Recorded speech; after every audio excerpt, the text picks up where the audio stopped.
Diversion politics చేస్తుంది. అధికారం ప్రజలకి అండగా నిలవడానికి ప్రజాస్వామ్యంలో పార్టీలు వారి విధానాలు ఉంటాయి. వారి విధానాలను అమలు చేస్తామని చెప్తారు. కానీ ప్రభుత్వంలోకి వచ్చిన తర్వాత ప్రజలందరికీ అది ప్రభుత్వం. ఈ ప్రభుత్వం ఒక కక్ష సాధింపుకు మాత్రమే మా పూర్తి సమయాన్ని వెచ్చిస్తాము అనే విధంగా ఈ ప్రభుత్వం నడుస్తున్నటువంటి తీరును గమనించినట్లయితే ఈ అరాచకం ఏదైతే ఉందో, అంటే ప్రజాస్వామ్యం కాదు ఇది.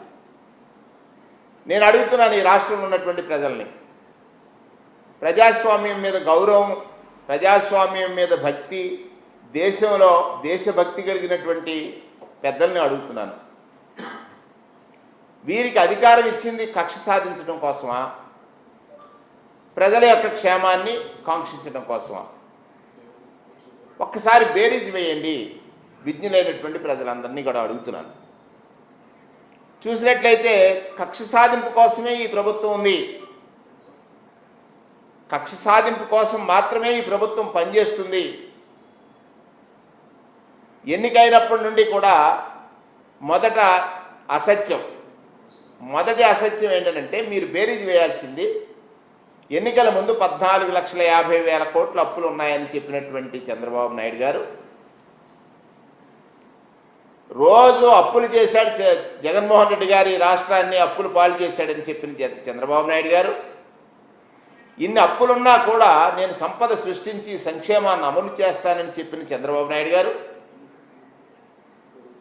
ప్రభుత్వం ఏర్పడిన తర్వాత బడ్జెట్ సమావేశాలు, ఓటాన్ అకౌంట్ బడ్జెట్లో కానీ ఇప్పుడు బడ్జెట్ సమావేశాల్లో కానీ ఈ అప్పులు 7,50,000 కోట్లు, 7,43,000 కోట్లే ఉన్నాయి. అంటే సగానికి సగంగా అప్పులు తగ్గిపోయినప్పటికీ కూడా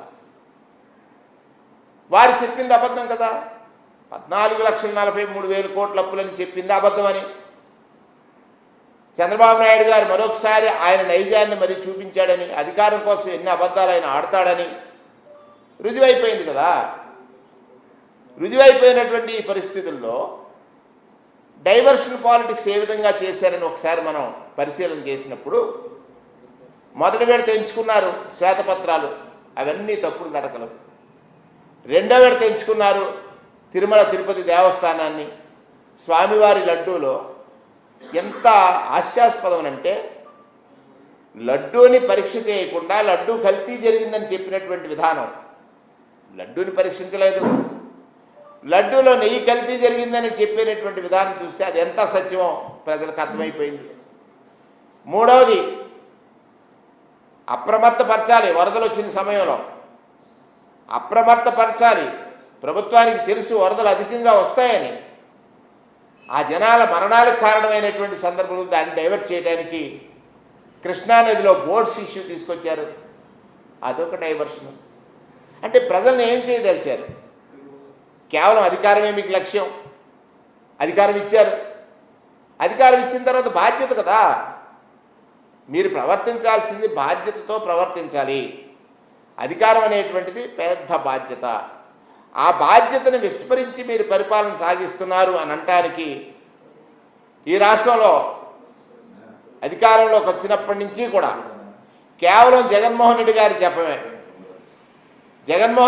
జపమే ఈ రాష్ట్రం విధ్వంసం అయిపోయిందనేటువంటి మాటలు చాలా సందర్భాల్లో మీరు మాట్లాడుతున్నారు.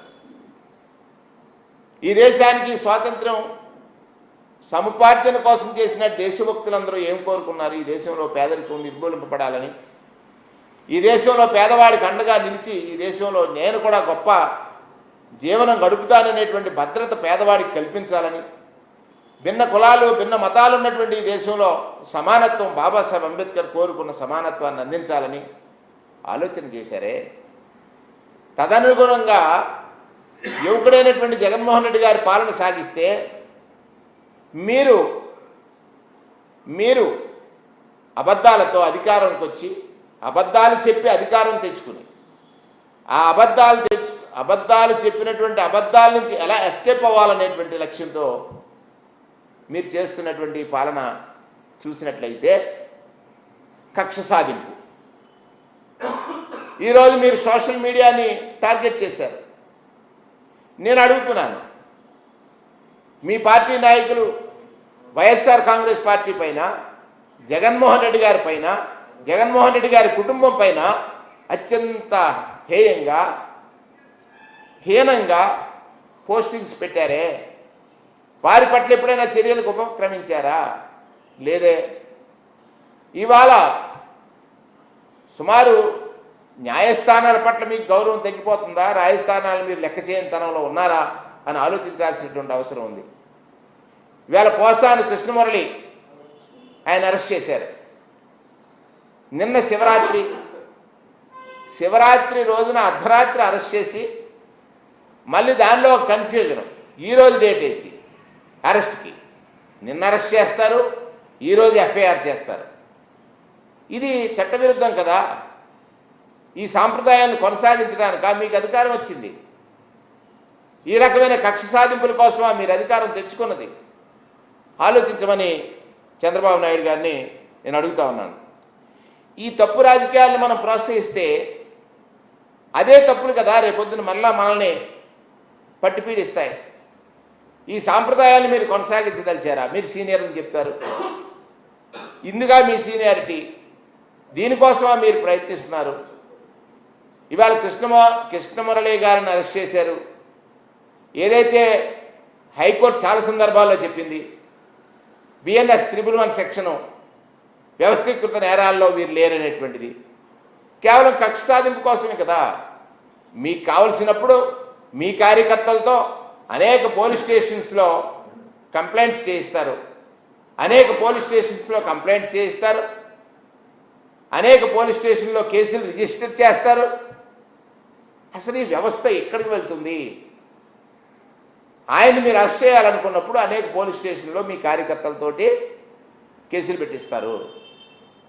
కేసులు పెట్టించి కంటిన్యూస్గా అరెస్టులు చూపించారు. అంటే నెలల పాటు వాళ్ళని పోలీస్ స్టేషన్లో ఉంచాలి, లేకపోతే సబ్ జైల్లో ఉంచాలనేటువంటి ఏకైక లక్ష్యం మీరు ఎంచుకున్నారు. ఎవరినైతే మీరు టార్గెట్ చేస్తున్నారో ఆ టార్గెట్ చేసిన వ్యక్తుల పట్ల మీ కార్యకర్తలతో మీరు చేయిస్తున్న ఈ నాటకాన్ని ప్రజలు అర్థం చేసుకోమని నేను కోరుతా ఉన్నాను. ఎవరైతే ప్రజాస్వామ్యం మీద నమ్మకంతో ఉన్నారో, ప్రజాస్వామ్యం పట్ల గౌరవంతో ఉన్నారో ఆ ప్రజలు నేను రిక్వెస్ట్ చేస్తూ ఉన్నాను. ఇవాళ చంద్రబాబు నాయుడు గారి పాలనలో వారి తనయుడు లోకేష్ గారు చేస్తున్నటువంటి ఈ పాలన ప్రజా సమస్యల్ని గాలికి వదిలేశారు. మీరేదైతే వాగ్దానాలు ఇచ్చారో వాటిని ఒకసారి పక్కన పెట్టినా పరిపాలన సాగించాల్సినటువంటి రైతులకు సంబంధించి, మన మిర్చి రైతులు